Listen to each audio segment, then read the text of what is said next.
ટાઢું ટબકડું। એક ગામમાં એક માજી એકલા રહેતા હતા। ગામ જંગલની નજીક હતું। જંગલમાં સિંહ, વાઘ જેવા જંગલી પ્રાણીઓ રહેતા હતા। એક દિવસ ત્યાં ભારે વરસાદ પડ્યો। નદીમાં પૂર આવી ગયું। પૂરનું પાણી જંગલમાં આવી ગયું એટલે કેટલાક જંગલી પ્રાણીઓ ગામમાં દોડી આવ્યા। એક વાઘ માજીના ઘર પાસે આવી ગયો। વાઘ ભૂખ્યો હતો એટલે એ માજીને બીક લાગી કે એમને મારશે તો। માજી ગાવા લાગ્યા, હું તો સિંહડાથી ન બીવું, વાઘડાથી ન બીવું, પણ ટાટા ટબુકડાથી બીવું। આ સાંભળીને વાઘ અચંબામાં પડી ગયો। આ કેવું કે માજીને કોઈ પણ જંગલી પ્રાણીની બીક નથી લાગતી, પણ એક ટાઢા ટબુકડાની બીક લાગે છે।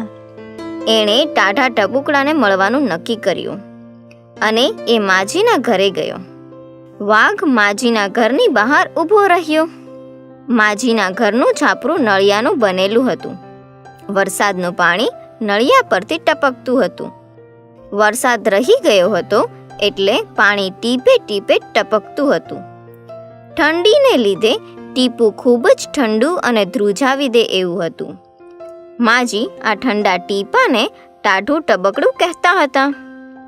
વાઘ પર ટીપું પડ્યું ત્યારે એ ઠંડીથી ધ્રુજી ગયો।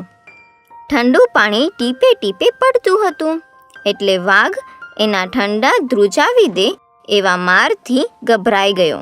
વાઘ માજીના ઘર પાસેથી ભાગી ગયો। આમ ટાઢા ટબુકડાએ માજીને બચાવી લીધા। એક હતી ડોસી, તે પોતાની દીકરીની બહુ ચિંતા કરે। ચિંતામાં ને ચિંતામાં ડોસી ડૂબળી પડી ગઈ। એક દિવસ પોતાની દીકરીને ત્યાં જવા તે નીકળી। જતા જતા રસ્તામાં જંગલ આવ્યું ને તેને સામે એક વાઘ મળ્યો। વાઘ કહે, ડોસી તને ખાઉં।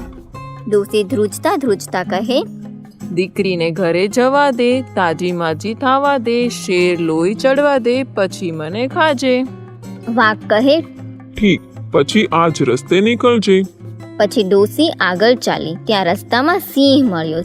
સિંહ કહે, ડોસી તને ખાઉં। ડોસી ધ્રુજતા ધ્રુજતા કહે, દીકરીને ઘેર જવા દે, તાજી માજી થાવા દે, શેર લોહી ચડવા દે, પછી મને ખાજે। સિંહ કહે, ઠીક, પછી આજ રસ્તે નીકળજે। પછી ડોસી આગળ ચાલી। ત્યાં રસ્તામાં વરુ મળ્યો। વરુ કહે, ડોસી તને ખાઉં। ડોસી ધ્રુજતા ધ્રુજતા કહે, દીકરીને ઘેર જવા દે, તાજી માજી થાવા દે, શેર લોહી ચડવા દે, પછી મને ખાજે।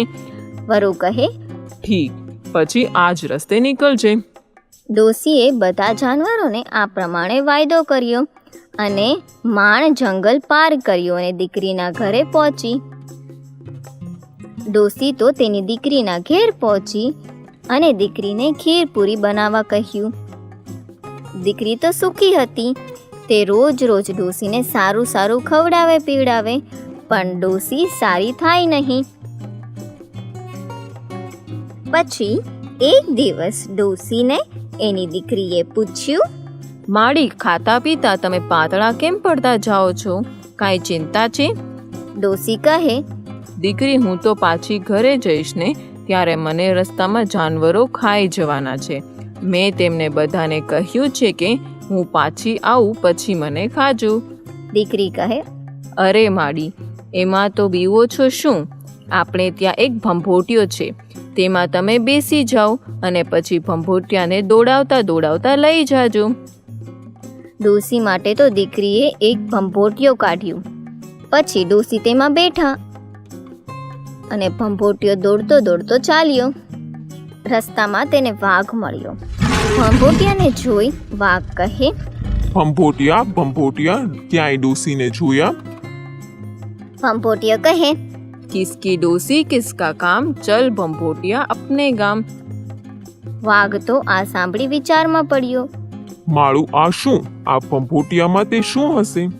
વાઘ તો ભંભોટિયાની પાછળ પાછળ ચાલ્યો। પછી સિંહ અને વરુ મળ્યા। સૌ જાનવરોએ ભંભોટિયાને પૂછ્યું, પણ ભંભોટિયામાંથી એક જ જવાબ મળ્યો, કિસકી ડોસી કિસકા કામ, ચલ ભંભોટિયા અપને ગામ। આથી 100 ભંભોટિયા પાછળ પાછળ ચાલ્યા। છેવટે ભંભોટિયો ડોશીના ઘર પાસે આવ્યો. ડોશી તેમાંથી હળવેક દઈને હાથ બહાર નીકાળી રાખ ઉડાડી અને બધા જાનવર પોતાની આંખ ખંજવાળે. ત્યાં આટલામાં ડોશી એકદમ દોડીને ઘરમાં પેસી ગયા અને ઘરના બારણા ઝટ બંધ કરી દીધા. પછી સૌ જાનવરો પણ નિરાશ થઈને પાછા જંગલમાં જતા રહ્યા. આ વાર્તા પરથી એ શીખવા મળે છે કે ગમે તેટલું સંકટ આવે તો પણ ગભરાવું જોઈએ નહીં.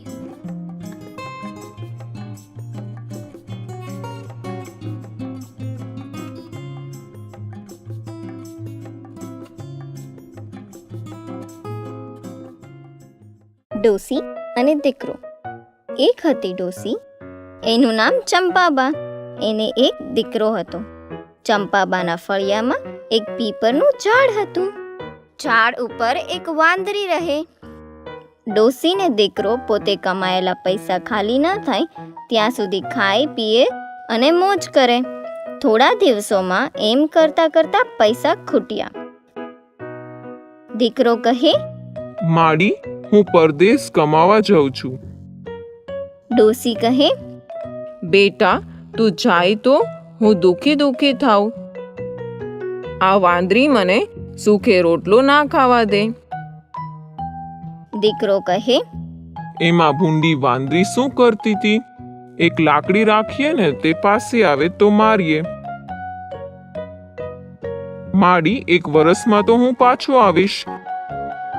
એમ કહીને દીકરો પરદેશ ગયો. ડોશી ઘરડા, એકે દાંત નહીં, કશું ચવાય નહીં. ડોશી તો રોજ ખીર કરે ને જ્યાં થાળીમાં ઠારે ત્યાં વાંદરી ઠણંગ ઠેકડો મારીને ઘરમાં આવે. ડોશીને મોઢે એક લપાટ મારે ને બધી ખીર ખાઈ જાય. ડોશી રોજ ખીર ઠરે, વાંદરી રોજ ખીર ખાઈ જાય. ચંપાબા બિચારી રોજ ભૂખી રહે. એ તો દિવસે ને દિવસે ગળતી જાય. આંખો ઊંડી ઊંડી પેસી ગઈ. મોઢું તો સાવ લેવાઈ ગયું. સાવ સૂકલકડી બની ગઈ. એમ કરતાં કરતાં એક વર્ષ પૂરું થયું ને દીકરો ઘરે આવ્યો. દીકરો કહે, અરે માડી, તમે સાવ સુકાઈ કેમ ગયા? તમને શું થયું છે? ચંપા ડોશી કહે, બેટા થયું તો કંઈ નથી, પણ આ વાંદરી સૂકે રોટલો ખાવા દેતી નથી. હું રોજ ખીર ઠારું છું ને રોજ વાંદરી ખાઈ જાય છે. દીકરો કહે, ઠીક, ત્યારે કાલે એની વાત છે. દીકરાએ સવારે ઉઠીને આખા ઘરમાં ગારો કરી મૂક્યો. એક રસોડામાં જ ડોશી બેસે એટલી જગ્યા સારી રાખી. ચંપાબાએ રાંધ્યું. કૂણી કૂણી રોટલી ઘીએ ચોપડીને થાળીમાં મૂકી અને બીજી થાળીમાં ખીર ઠારી. દીકરો કહે, આવ રે વાંદરી, ખીર ખાવા. વાંદરી તૈયાર જ હતી. કૂદકો મારતી એ અંદર આવી. વાંદરી હાથ પગ લેતી જાય, નાક ચડાવતી જાય, પૂછતી જાય, હું ક્યાં બેસું? છોકરાએ તો એક લાલ ચોલ ચીપર આપીને કહ્યું, આવો આવો, આ સોનાના પાટલા પર બેસો વાંદરીબાઈ. વાંદરી ચટ દઈને ચંપાઈ ગઈ ને વોય વોય કરતી ભાગી. ચંપાબા કહે, આવ રે વાંદરી, ખીર ખાવા. વાંદરી કહે, હું કેમ આવું રે રામ? તારા દીકરાએ દીધો ડામ. એમ કહેતી વાંદરી ભાગી ગઈ. તે ફરી આવી જ નહીં. પછી ડોશી નિરાતે ખાઈ પીને તાજી થઈ.